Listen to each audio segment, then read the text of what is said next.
Welcome dear rockers, कैसे हो आप सभी। तो आज हम लेकर आ चुके हैं आपके लिए एक बहुत ही डिफरेंट फैंटेसी हॉरर मूवी और इसका थोड़ा सा इंट्रो बढ़िया है। तो एक आदमी को अक्सर एक ही सपना आता है जिसमें एक स्लीपिंग ब्यूटी दिखती है जो कि प्रिंसेस मालूम होती है। वैसे तो सपने में वो आदमी उस स्लीपिंग ब्यूटी को जगाने की कोशिश करता है, लेकिन एक बार भी वो नहीं जागती। अपने टीनेज से लेकर अभी तक उसको ये सपना अक्सर आता रहता है। अब ये सपना बार बार रिपीट क्यों हो रहा है और इस सपने का उसकी लाइफ से क्या लेना देना है, ये बात वो नहीं जानता, जिसकी वजह से वो बहुत ही कंफ्यूज्ड रहता है। ऐसे में एक पुश्तैनिया घर जो कि कई पीढ़ियों से उसके खानदान को बिलोंग करता आया है, उसका पोजीशन उस आदमी को मिलता है। और वो महज एक घर नहीं बल्कि एक पैलेस है जहाँ पे अमानुष्य शक्तियों ने घर बना लिया। उस पैलेस में जाने के बाद वो आदमी एक ऐसे शाप में फंस जाता है जिससे कभी बाहर नहीं निकला जा सकता। और तो और जो उसको सपना आता था उसका क्या कनेक्शन है दोस्तों, ये सारी चीजें बहुत ही इंटरेस्टिंग और ट्विस्ट से भरी कहानी के जरिए दिखाई गई है इस मूवी में, जिसका नाम है the curse of sleeping beauty. तो एंड तक जरूर देखिए, एंजॉय करिए। तो कहानी की शुरुआत में एक आदमी रेगिस्तान के बीचों बीच चल रहा होता है। उसके सामने दो बड़ी मूर्तियां होती हैं, लेकिन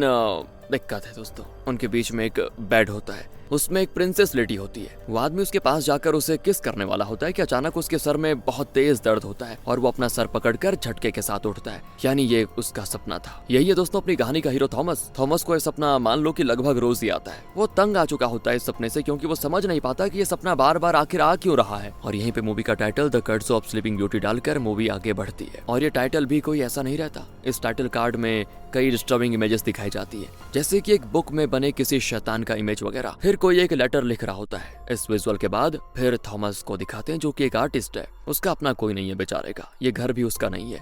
वो अपने फ्रेंड के साथ एक छोटे से कमरे में रहता है, काफी गरीब मालूम होता है। फिर वो एक पैलेस ड्रॉ कर रहा होता है जो कि उसके सपने में अक्सर आता है। उसका फ्रेंड आ जाता है और कहता है कि यार तुम बाहर क्यों नहीं निकलते, हमेशा इस गंदे से कमरे में पड़े रहते हो क्यों? देखो आज शाम को एक पार्टी है, चलो मेरे साथ मजे करेंगे। लेकिन थॉमस की मेंटालिटी ऐसी है दोस्तों कि वो किसी से मिलना ही नहीं चाहता। वो बस अपनी छोटी सी दुनिया में मस्त है, लेकिन काफी डिप्रेशन में भी रहता है ना। उस रात भी उसे वही सपना आता है। अगले दिन वो अपनी थेरेपिस्ट के पास जाता है जो कि उसके सपनों वाली बात जानती है, क्योंकि वो काफी टाइम से उसे कंसल्ट कर रहा है। वो ये भी कहती है कि तुम कमरे में पड़े मत रहो, देखो बाहर जाकर खुली हवा में घूमोगे, दिमाग को थोड़ा फ्रेश करोगे तो अच्छा आराम मिलेगा तुम्हें। थॉमस भी कहता है कि आजकल सपने के बाद मैं नर्वस होकर उठ जाता हूँ और मुझे लगता है मेरी बॉडी में कई जैसे राक्षस घुस गए हैं। तो थेरेपिस्ट कहती है देखो तुम एक ही कमरे में बहुत देर रहते हो, वहीं पेंट करते हो, वहाँ की हवा में पेंट की बू आती होगी, इसलिए तुम्हारे दिमाग में तरह तरह के ख्याल आते रहेंगे। तुम्हें पेंट करना ही है तो बाहर निकलकर खुली हवा में करो, खुली हवा भी मिल जाएगी और दिमाग भी साफ हो जाएगा। फिर दोस्तों इस बार थॉमस भी थेरेपिस्ट की एडवाइस लेकर एक सुंदर से जंगल के पास जाकर बैठ जाता है और अपनी ड्राइंग में मस्त होता है। अचानक उसे आता है एक कॉल और वो फोन उठा ही रहा होता है कि झाड़ियों के पीछे से एक सफेद ड्रेस वाली लड़की को जाते देखता है, जो कि बस पल भर के लिए उसको नजर आती है। तो कॉल में उसको बताया जाता है कि तुम्हारे अंकल ने अपनी प्रॉपर्टी तुम्हारे नाम की है, तुम जल्दी से लॉ ऑफिस आ जाओ।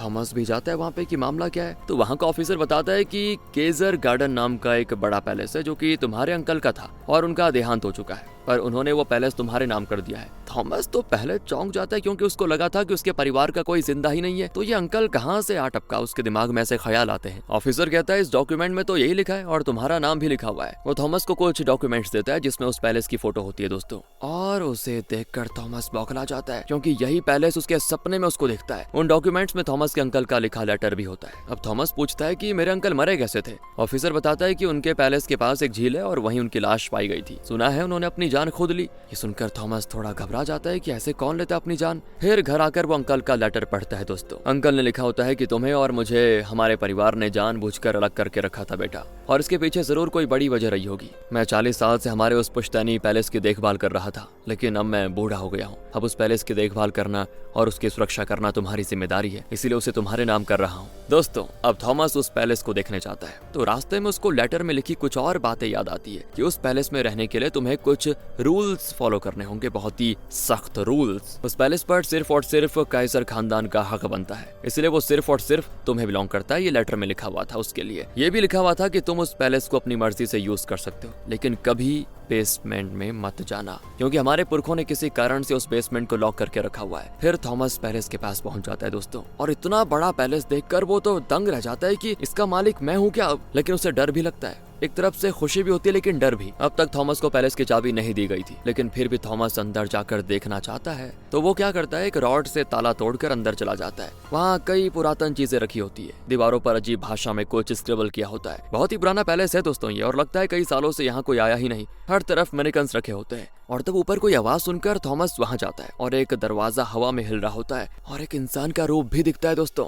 थॉमस तो घबराकर उस दरवाजे के पास जाता है तो एक औरत खड़ी होती है। वो पूछता है, अरे आप कौन है? वो बताती है मेरा नाम लिंडा है, मैंने ही तो आपको कॉल किया था इस प्रॉपर्टी के बारे में। ओह हाँ, याद आ गया मुझे। अब वो आगे कहती है कि मैं आपको इस पैलेस की चाबी देने आई थी, कहकर वो थॉमस को चाबी देती है दोस्तों। थॉमस पूछता है क्या आप मेरे अंकल को जानती थी वैसे? तो वो कहती है पर्सनली तो नहीं जानती थी, लेकिन मुझे बस ये काम दिया गया था, मतलब तुम्हें चाबी सौंपने का। वैसे क्या आपको अपने अंकल का लेटर मिला कोई? थॉमस कहता है हाँ मेरे पास उनका एक लेटर तो है, लेकिन वो सब तुम्हें उससे क्या लेना देना? तो लिंडा भी कहती है यूं ही पूछ रही हूँ, कहकर वो चली जाती है। उस रात थॉमस पैलेस में ही सोता है दोस्तों, और उसे फिर वही स्लीपिंग ब्यूटी वाला सपना आता है। लेकिन ये क्या दोस्तों, इस बार वो स्लीपिंग ब्यूटी एक रेगिस्तान में एक सुंदर जंगल के अंदर सोई होती है, और तो और इस बार वो उस स्लीपिंग ब्यूटी को किस भी कर पाता है और वो जाग भी जाती है। हालांकि अभी तक क्या हुआ था कि आज तक जितने भी सपने उसको आए ना, किसी भी सपने में स्लीपिंग ब्यूटी कभी जागी नहीं थी। थॉमस को लगता है जैसे ये सपना नहीं सच हो गया है, तो वो उसको अपना नाम थॉमस बताता है, और इस पर वो लड़की भी अपना नाम रोज बताती है।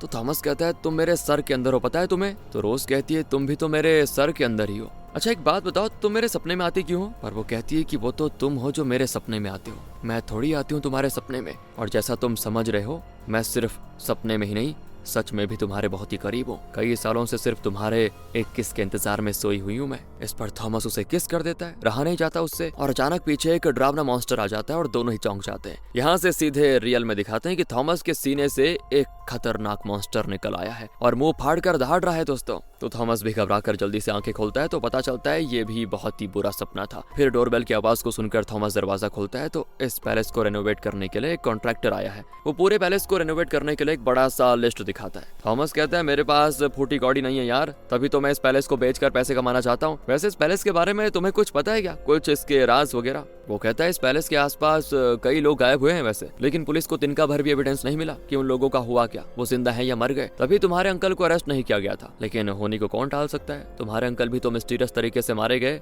और लेक में पाए गए। थॉमस घबरा जाता है, तो क्या मैं इस घर को बेच नहीं सकूंगा? वो कहता है वो मैं कैसे जानूं, तुम्हारा सर दर्द है, मैं क्या करूं? कहकर वो तो निकल जाता है दोस्तों। फिर थॉमस सबसे पहले तो बेसमेंट में जाकर इलेक्ट्रिक लाइंस को ठीक करता है ताकि घर में बिजली तो आए। जैसे ही लाइट ऑन होती है, वहाँ पे एक पुराना शेल्फ दिखता है, रेड लाइट जल रही होती है, वहाँ एक पुरातन चाकू होता है और एक बटन जैसा कुछ और भी। थॉमस उसे प्रेस भी करता है, लेकिन कुछ होता नहीं फिलहाल तो। फिर थॉमस उस शेल्फ को हटाने की कोशिश करता है कि शायद इसके पीछे कोई दरवाजा हो, लेकिन वो उसको हिला भी नहीं पाता, इतना भारी होता है वो। लेकिन दोस्तों ये शेल्फ दिखने में उसको काफी वियर्ड सा लगता है। फिर वो उस इलाके के सरकारी ऑफिस में जाता है जहाँ हर प्रॉपर्टी की डिटेल्स होती है। तो वो वहाँ की स्टाफ से पूछता है मुझे काइजर गार्डन की डिटेल्स चाहिए, और जैसे काइजर गार्डन का वो नाम सुनता है ना, उसका मुंह खुला का खुला रह जाता है। खैर वो ज्यादा कुछ तो नहीं कहता और फाइल उसको मिल जाती है गार्डन की। और फिर थॉमस उस पैलेस का ब्लूप्रिंट और कुछ डॉक्यूमेंट्स देख रहा होता है। उसमें एक नोटपैड का पेपर होता है दोस्तों, जिसमें लिखावट उसको देखी देखी सी लगती है। अचानक उसको चक्कर आ जाते हैं और वो अपना पेट पकड़कर नीचे गिर जाता है। तब उसे कुछ इमेजेस दिखते हैं, कुछ ही देर में वो नॉर्मल हो जाता है। तो अगले सीन में वो एक कार के पास लिंडा का इंतजार कर रहा होता है दोस्तों।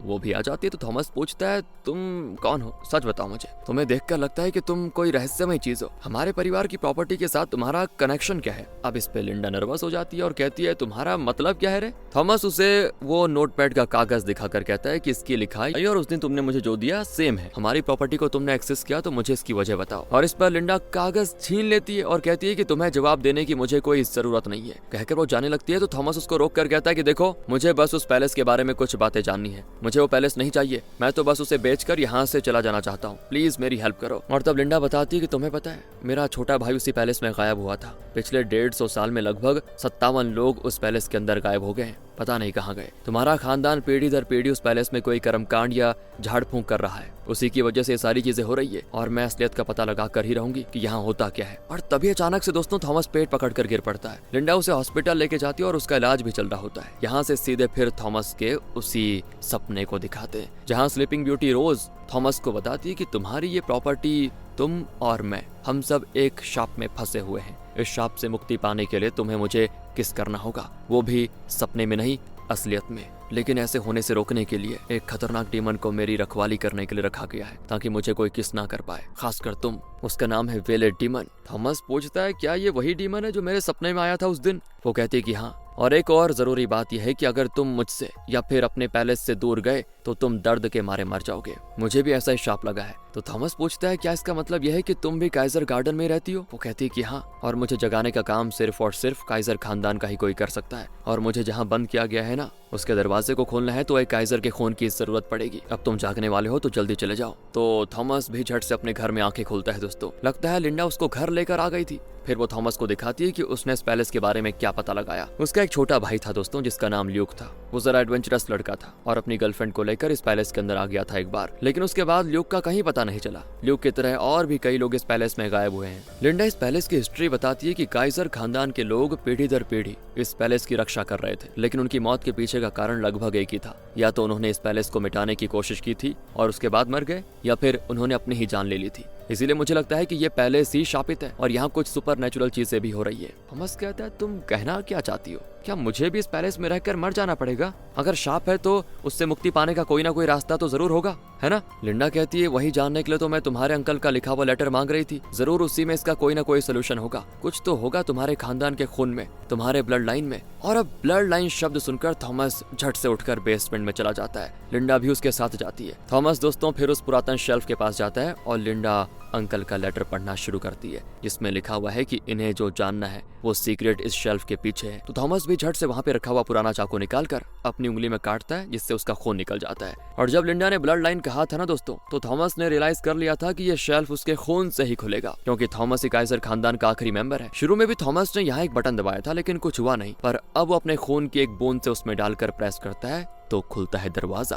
वो अंदर जाते हैं तो वो एक सीक्रेट रूम होता है। उसके अंदर दोस्तों झाड़ फूंक और दूसरे ऐसे कर्मकांड करने की सारी चीजें रखी होती हैं। वहाँ पे ना एक बुक भी होती है जो सील की गई होती है, पर लिंडा झट से सील तोड़ देती है। उस बुक में थॉमस के अंकल की लिखाई है, लेकिन वो एक बहुत ही पुरातन भाषा में लिखी गई है, जो कि इनके समझ में तो आता नहीं। अचानक ये क्या दोस्तों, सामने एक टनल दिखता है जहाँ से डरावनी आवाजें आती है। तो ये दोनों भी डर कर वहाँ से बाहर आ जाते हैं, लेकिन अब उस कमरे में ढेरों मैनिकन्स होते हैं जो कि पहले नहीं थे। तो लिंडा घबराकर थॉमस को बताती है, और जब वो दोबारा मुड़ती है ना, तो वहाँ वो मैनिकन्स थोड़ा आगे आगे होते हैं। इस तरह वो धीरे धीरे करके पास आते रहते हैं। अब एक पॉइंट पर क्या होता है कि एक मैनिकन जैसे लिंडा का पैर पकड़ लेता है ना, तो दूसरे मैनिकन्स में भी जान जैसे आ गई हो ऐसा हो जाता है, और वो इनका पीछा करते हैं। ये लोग सीढ़ी चढ़कर ऊपर आ जाते हैं, लेकिन दोनों तरफ से वो इनको घेर लेते हैं दोस्तों। अब ये लोग चुपचाप उनके बीच से निकलने की कोशिश करते हैं, लेकिन मैनिकन्स लिंडा को पकड़ लेते हैं। और तो और वो थॉमस पे अटैक नहीं करते, क्योंकि वो काइजर खानदान का है ना। वो सिर्फ लिंडा पर हमला कर जाते हैं दोस्तों। जैसे तैसे मैनिकन्स को धक्का देकर ये लोग हॉल में आ जाते हैं, लेकिन वहाँ पर भी बहुत सारे मैनिकन्स हमला करने के लिए तैयार खड़े होते हैं, और एक पॉइंट पर इनको पकड़ ही लेते हैं। इतना ही नहीं, वो उन्हें उस बड़े बुक को ले जाने नहीं देते। बड़ी मुश्किल से उनसे छुटकारा पाकर थॉमस और लिंडा बाहर भाग आते हैं और एक कार में बैठते हैं, जो कि लिंडा के फ्रेंड रिचर्ड की कार है, और वो इन दोनों को कार में वहां से लेकर जाने लगता है। तब लिंडा रिचर्ड को थॉमस का परिचय देती है और थॉमस को बताती है कि ये रिचर्ड भूत प्रेत डीमंस इन सब के बारे में रिसर्च करते हैं। फिर वो लिंडा के घर जाते हैं, तो लिंडा उन्हें कमरे में लेके जाती है, जहाँ उसने कॉस्टली कैमरा लेंस से काइजर गार्डन के इर्द गिर्द कई फोटोज क्लिक किए हुए थे। वो कहती है कि इस लेंस के जरिए ह्यूमन विजन के बाहर देखने वाली कुछ चीजों को भी कैप्चर किया जा सकता है, मतलब जो आंखें नहीं देख सकती वो ये कैमरा देख पाएगा। तो कुछ फोटोज में अजीब अजीब रूप दिखते हैं। रिचर्ड बताता है कि इन्हें जिन कहा जाता है। इस दुनिया में 3 तरह की लाइफ है। एक तो एंजल्स जो कि रोशनी से बनाए गए हैं, दूसरे ह्यूमंस जो कि मिट्टी के बने हैं, तीसरे होते हैं ये जिन्स जिन्हें आग से बनाया गया है। और ये जिन्स उस पैलेस में भरे पड़े हैं बहुत ज्यादा। थॉमस की तो हालत खराब है सुनकर, वो घबरा जाता है और अपने शाप के बारे में बताता है। तब लिंडा रिचर्ड को समझाती है कि थॉमस का शाप ये है कि अगर वो उस पैलेस से दूर गया तो वो दर्द से तड़प कर मर जाएगा। थॉमस तो बड़ा उदास ही है दोस्तों, और रिचर्ड की कार की चाबी लेकर वो बाहर आ जाता है। फिर वो उस बड़े बुक को हाथ में लिए आसमान को देखता है और अपने मरे हुए अंकल को कोसता है कि तुम मेरे अंकल नहीं, मेरी जान के दुश्मन निकले। मैं चुपचाप पड़ा था अपने गंदे से कमरे में, कम से कम जान तो बची थी मेरी, पर तुमने ये पैलेस मेरे नाम करके मौत को मेरे नाम कर दिया। दोस्तों फिर वो उस बुक के पन्ने को पलटने लगता है। अचानक पता नहीं वो बुक में क्या देखता है कि जल्दी जल्दी अंदर भागा चला आता है। उस बुक में दोस्तों स्लीपिंग ब्यूटी की एक ड्राइंग भी होती है। तब थॉमस बताता है कि मेरे टीनेज से लेकर अभी तक ये लड़की मेरे सपने में आती रहती है, पता नहीं क्यों, और रिसेंटली उसने मुझे बताया था कि उसे इसी पैलेस में कहीं छुपा के रखा हुआ है, और अगर मैं उसे किस कर दूं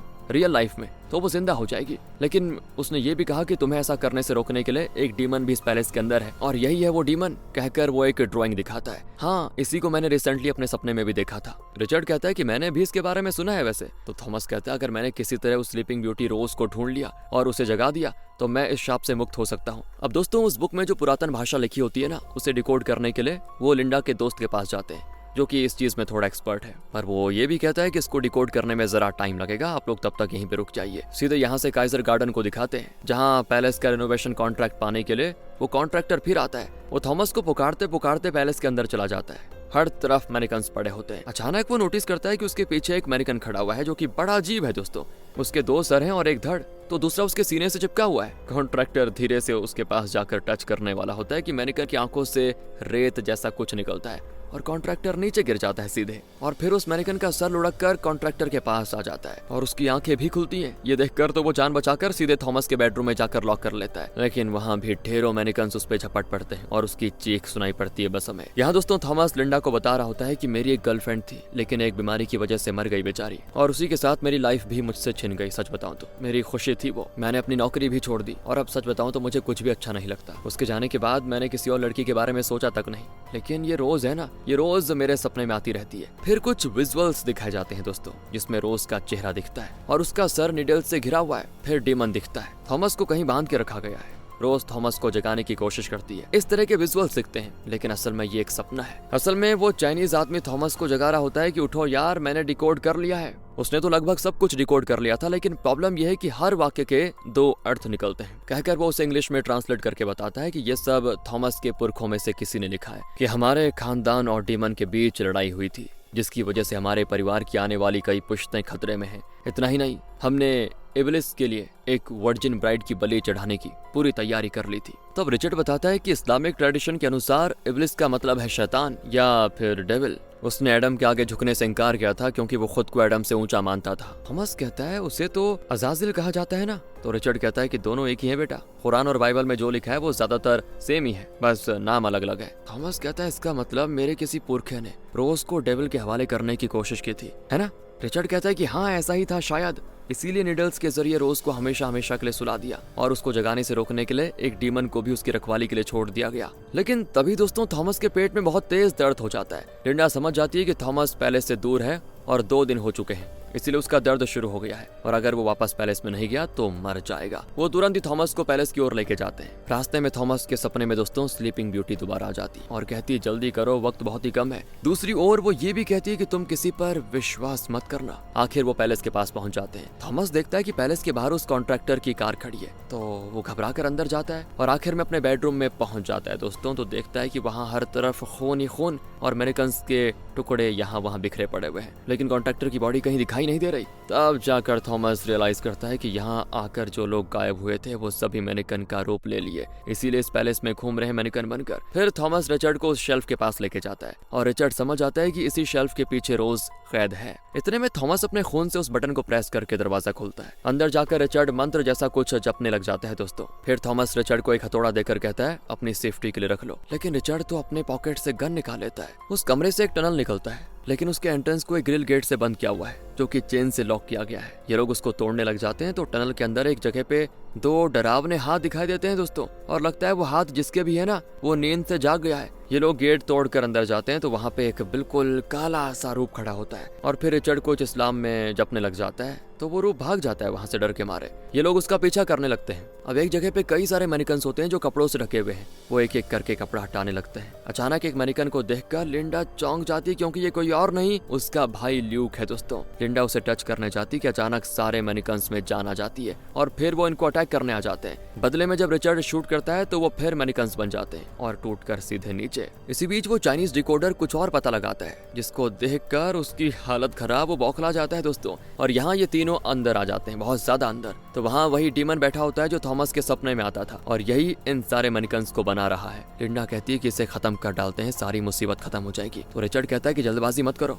हम दोनों इसे डिस्ट्रैक्ट करते हैं। तब तक थॉमस तुम जाकर रोज को ढूंढकर उसे शाप से मुक्त करो। अब इस प्लान के मुताबिक रिचर्ड उस डीमन को डिस्ट्रैक्ट करने की कोशिश करता है और गन से शूट करने वाला होता है, लेकिन लगता है दोस्तों डीमन को भी भनक लग गई और वो मुड़कर देखता है और इसी पॉइंट पर उसका पूरा रूप दिखाया जाता है। वो दहाड़ता है कि तुम्हारी हिम्मत कैसे भी यहाँ आने की। रिचर्ड पूछता है क्या तुम ही मैनिकन्स को बना रहे हो? वो कहता है कि हाँ, और यहाँ आने वाले हर मामूली इंसान की आत्मा मेरी हो जाती है। उन आत्माओं से मैं इन डॉल्स को बनाता हूँ। इतना ही नहीं, इस जमीन पर एक खतरनाक शाप है और जब से ये जगह शापित हुई है मैं ही इसकी रक्षा कर रहा हूँ। ये बातें तुम जैसे मामूली इंसानों की समझ में नहीं आएगी। लिंडा उस पे हमला करने वाली होती है तभी दोस्तों, लेकिन डीमन अपनी शक्ति से इन दोनों की गर्दनें दबाने लगता है और पूछता है कि कहाँ है काइजर खानदान का वो आखिरी वारिस। और तब थॉमस को दिखाते हैं जो कि कमरे के पास पहुंच जाता है और जब वो दरवाजा खोलता है तो अंदर होती है स्लीपिंग ब्यूटी। रोज सोई होती है वो, मतलब कई 100 सालों से वो यहीं पे सो रही है। ये बहुत ही प्रोटेक्टेड जगह है दोस्तों और रोज जाग ना पाए इसका पूरा इंतजाम किया गया होता है। थॉमस जाकर उस पिंजरे का लॉक खोलता है और रोज को पहले तो किस करता है, लेकिन वो नहीं जागती। और तब थॉमस रियलाइज करता है कि काइजर खानदान के खून से ये जागेगी, तो वो अपना हाथ जरा काट लेता है। जिससे निकलता है खून। अब वो रोज को किस करता है और तब वो जाग जाती है। पहले तो वो थॉमस को थैंक करती है, किस भी करती है, और यहाँ पे हमें दिखाया जाता है झटका, क्योंकि ये ट्विस्ट किसी ने एक्सपेक्ट नहीं किया था, मैंने भी नहीं। रोज की आंखें पूरी तरह काली हो जाती है दोस्तों। वो अपनी उंगली से थॉमस को मारती है और वो गिर जाता है नीचे। वो कहती है कि आगे जो होगा मेरे भले के लिए होगा, मुझे तुम्हारी जरूरत पड़ेगी। यहाँ से कट करके रिचर्ड और लिंडा को दिखाते हैं, जिनसे डीमन कहता है कि तुम लोगों की इतनी हिम्मत कि इस शाप को तोड़ने की कोशिश की तुमने, या तुम लोग जानते हो कि इस शाप को तोड़ने का अंजाम क्या होगा। कहकर वो अचानक चिल्लाने लग जाता है और फिर पता चलता है कि पीछे रोज खड़ी है। वो डीमन के सीने में अपना हाथ घुसाकर उसका हार्ट ही निकाल लेती है दोस्तों, और मर जाता है वो। इतने में थॉमस बाहर निकलता है और चिल्लाता है कि जिसे हम डीमन समझ रहे थे वो डीमन नहीं था, ये रोज ही डीमन है। ओ दोस्तों, देखा आपने, लिंडा गुस्से में रोज को मारने जाती है, लेकिन वो तो एक ही हाथ से उसको पकड़ लेती है और कहती है कि मैं तुम्हें इसी वक्त मार डालती, लेकिन मैं आगे जो करने जा रही हूँ उसे देखने के लिए तुम्हारा जिंदा रहना बहुत जरूरी है। कहकर वो उसे ऊपर फेंकती है और उसका शरीर काला धुआं बन जाता है दोस्तों। थॉमस का शरीर भी काला धुआं बन जाता है और यहाँ से सीधे उस चाइनीज डिकोडर को दिखाते हैं, जिसने अभी अभी उस पूरे टेक्स्ट को डिकोड किया होता है। उसमें आखिरी वाक्य ये होता है कि हमारे खानदान को एक शाप लगा है, हमारे खून में बुरे डीमंस का वास है और वो हमारे शरीर को कंट्रोल कर रहे हैं। सोई हुई एक खतरनाक डीमन जिसे सिर्फ और सिर्फ हमारे खानदान का खून ही जगा सकता है। उसे जगाने के लिए बुरी आत्माओं ने हमारे शरीर पर कब्जा कर लिया है। फिर वो पहेलियों जैसे सपने दिखाते हैं, फिर शरीर में दर्द देते हैं, और ये सब वो इसीलिए करते हैं ताकि हमारे खानदान का कोई अपने खून से उस डीमन को जगा सके, उसे दुनिया में ला सके। इसीलिए हमें हमेशा सावधान रहना होगा। सपने में या असलियत में हमें उस बुरी डीमन के जाल में कभी नहीं फंसना। अगर हम गलती से भी उस डीमन को जगा दे, वही होगी इस दुनिया की विनाश का कारण। दुनिया में एक अपोकलिप्स होगा। दोस्तों, ये सारी चीजें उसमें उस भाषा में लिखी हुई थी जिसे ये चाइनीज डिकोडर डिकोड कर रहा था, और सब पढ़ भी रहा होता है कि वहाँ पे रोज को दिखाते हैं। वो थॉमस को देख रही होती है जो हवा में उड़ रहा होता है। उसके शरीर के अंदर से ढेरों बुरी आत्माएं बाहर निकलती है, और तब रोज कहती है कि पागल इंसानों, विनाश के लिए तैयार हो जाओ। और इसी के साथ दोस्तों यहाँ पे ये कहानी होती है खत्म। यानी कि रोज कोई स्लीपिंग ब्यूटी या प्रिंसेस नहीं जिसे थॉमस के पुरखों ने कैद करके रखा हुआ है, बल्कि वो एक डीमन है जिसे दुनिया को मिटाने से रोकने के लिए थॉमस के पुरखों ने उसे यहाँ पे सुला के रखा हुआ था, और किसी भी हालत में वो जाग ना पाए, इसीलिए उन्होंने पहरा देने के लिए एक मॉन्स्टर को पैलेस में छोड़ दिया था। लेकिन थॉमस ने उस बुक को पूरी तरह डिकोड करने से पहले ही सपनों पर विश्वास किया और रोज के बहकावे में आकर उसको जगा दिया। वेल दोस्तों, अगर आपको ये वीडियो अच्छी लगी हो, हट के लगी हो, ट्विस्ट में मजा आया हो, तो लाइक करें, शेयर करें, चैनल को सब्सक्राइब भी। मिलते हैं अगली वीडियो में, ध्यान रखेगा अपना, and finally thanks for watching.